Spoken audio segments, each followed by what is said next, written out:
Hello and welcome everyone. तो कैसे हैं आप सभी लोग। मेरा नाम है युवराज सिंह ठाकुर और मैं आपको वेलकम कर रहा हूं आपके अपने यूट्यूब चैनल युवराज सिंह ठाकुर में। हम लोगों ने फिजिक्स स्टार्ट किया था अपने पिछले लेक्चर में। मोशन के बारे में मैंने आप लोगों को बताया था। मोशन के बारे में हम लोगों ने बात कर ली थी। मोशन जो होता है वो अल्टीमेटली काइनेमेटिक्स का पार्ट होता है। मैंने आप लोगों को बता दिया था। वन डायमेंशनल मोशन में मैकेनिक्स मैंने आपको बताया था। इस चैप्टर में हम लोग क्या क्या पढ़ेंगे ये चीजें मैंने आपको बता दी थी। बिना टाइम वेस्ट के difference between distance displacement, difference between speed velocity हो गया था। स्केलर वेक्टर क्वांटिटीज मैंने आप लोगों को बता दिया था। और उसके अलावा एवरेज वेलोसिटी, एवरेज स्पीड के बारे में हम लोगों ने बात कर ली थी। आज हमें जो स्टार्ट करना है टॉपिक, वो स्टार्ट करना है instantaneous velocity and instantaneous speed के साथ में। मेरी उन लोगों से रिक्वेस्ट है जिन लोगों ने पिछला लेक्चर नहीं देखा है वो जाकर पिछला लेक्चर जरूर देख लीजिए, तो आप लोगों को ये चैप्टर पिछले लेक्चर तक क्लियर हो जाएगा। आज मैं पूरी कोशिश करूंगा कि इस चैप्टर को जो है इस लेक्चर में फिनिश कर दें। तो बिना टाइम वेस्ट के फटाफट स्टार्ट करते हैं। पीडीएफ के लिए मैं आप लोगों को कई बार बोल चुका हूँ, डिस्क्रिप्शन बॉक्स में मेरे टेलीग्राम चैनल का लिंक है, वहां से टेलीग्राम चैनल को ज्वाइन कीजिए। वहां से आपको हाईलाइटेड अंडरलाइन मेरे द्वारा टाइप की गई पीडीएफ जो है वो मिल जाएंगी। जिस पीडीएफ से मैं आप लोगों को अभी पढ़ा रहा हूँ सेम पीडीएफ जो है आप लोगों को वहां पर मिलेगी। चलिए सबसे पहले बात करते हैं बिना टाइम गवाए 7.1 टॉपिक जो है आपका, वो है इंस्टेंटेनियस वेलोसिटी। कि आखिर इंस्टेंटेनियस वेलोसिटी क्या होता है। तो it is a velocity at an instant T. The velocity at an instant is defined as the limit of average velocity as the time interval del t becomes infinitely small।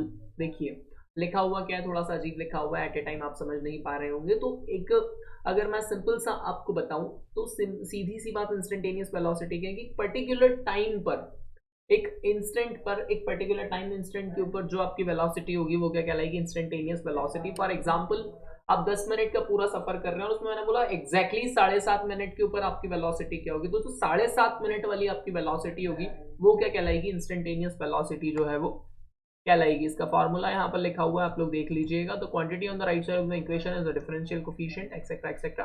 SI unit के बारे में बात करें तो instantaneous velocity की SI unit भी क्या होती है, मीटर पर सेकंड होती है। इसका डायमेंशन क्या होता है, m0l1t-1। ठीक है, आगे अगर हम लोग देखें इंस्टेंटेनियस स्पीड के बारे में, तो इंस्टेंटेनियस स्पीड और speed is the magnitude of velocity. ये क्या होता है, वेलोसिटी का मैग्नीट्यूड होता है। इसकी एसआई यूनिट भी मीटर पर सेकंड होती है। इसका डायमेंशनल फॉर्मूला जो होता है m0l1t-1 होता है। नेक्स्ट अगर हम लोग बात करें एक्सेलरेशन के बारे में, तो the rate of change of velocity with respect to time is known as acceleration. कि वेलोसिटी में जितना ज्यादा चेंज होगा आपके समय के साथ में, वो आपका क्या कहलाएगा, वो अल्टीमेटली आपका एक्सेलरेशन कहलाएगा। तो the rate of change of velocity with respect to time is known as acceleration. अब अगर एवरेज एक्सेलरेशन के बारे में बात की तो the average acceleration over a time interval is defined as the change of velocity divided by the time interval. के average क्या होगा, वेलोसिटी कितनी चेंज हुई है उसमें टाइम कितना चेंज हुआ है, मतलब डेल वी के अपॉन में डेल टी अगर आप कर देंगे तो क्या मिल जाएगा आपको, आपको मिल जाएगा acceleration a is equals to v t v2 minus v1 upon t2 minus t1, where v2 and v1 are velocities at time t2 and t1। it is the average change of velocity per unit time। Acceleration की definition ही हो गई। Acceleration की SI unit के बारे में बात करूं तो एक्सेलरेशन की एसआई यूनिट क्या होती है, मीटर पर सेकेंड स्क्वायर। एक्सेलरेशन का डायमेंशन क्या होता है, m0l1t-2। देखिए मीटर है तो लेंथ 1 वैल्यू है, सेकंड में स्क्वायर है इसलिए टाइम में क्या वैल्यू है 2। और माइनस क्यों, क्योंकि सेकंड जो है वो काय में है, आपके डिवाइड में है।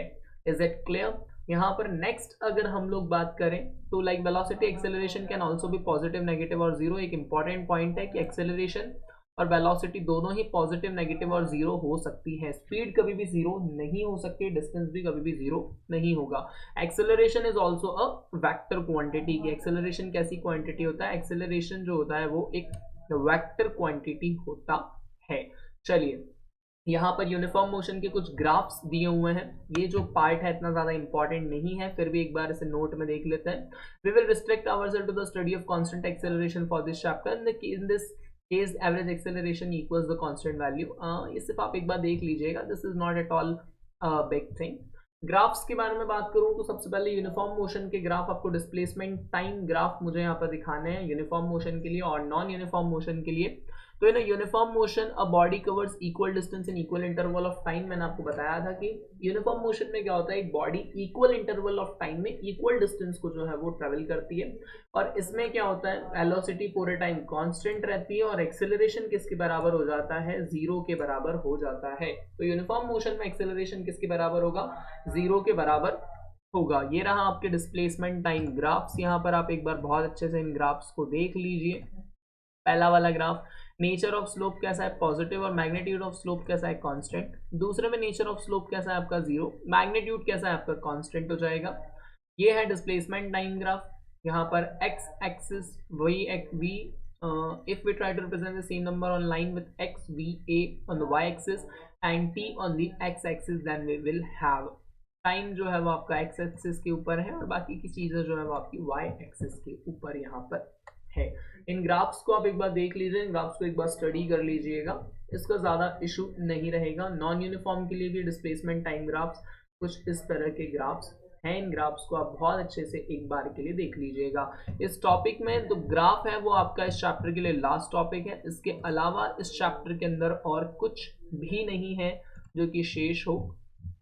ये चैप्टर बहुत इजी चैप्टर है, एक बेसिक चैप्टर था, काफ़ी इजी चैप्टर, काफ़ी छोटा सा चैप्टर था, इसीलिए इस चैप्टर को मैं यहाँ पर जो है आप लोगों के साथ पूरी तरह से डिस्कस कर पाया हूँ। इस चैप्टर में आपको कोई भी डाउट हो तो आप प्लीज़ मुझे एक बार कमेंट बॉक्स में कमेंट करके ज़रूर बताइएगा और पिछला लेक्चर पूरा ज़रूर देखिएगा क्योंकि पिछले लेक्चर में मैंने इस चैप्टर को मैक्सिमम जो इसकी एवरेज डेफिनेशंस, बेसिक डेफिनेशंस है वो सारी की सारी पिछले चैप्टर में कवर की है और यहाँ पर कुछ बची हुई चीज़ों को मैंने आप लोगों को क्लियर किया। इन ग्राफ्स को आप एक बार बहुत अच्छे से स्टडी कर लीजिएगा और पीडीएफ आप लोगों को जो है वो टेलीग्राम चैनल के ऊपर जिस तरह से मिलता है उसी तरह से पीडीएफ जो है वो टेलीग्राम चैनल के ऊपर ही मैं आप लोगों को प्रोवाइड कर दूंगा। इस चैप्टर की कुछ इंपॉर्टेंट टर्मिनोलॉजी, जैसे ग्राफ अगर आप लोगों को समझ ना आए तो इतना टेंशन मत लीजिएगा, I will explain you this graphs letter.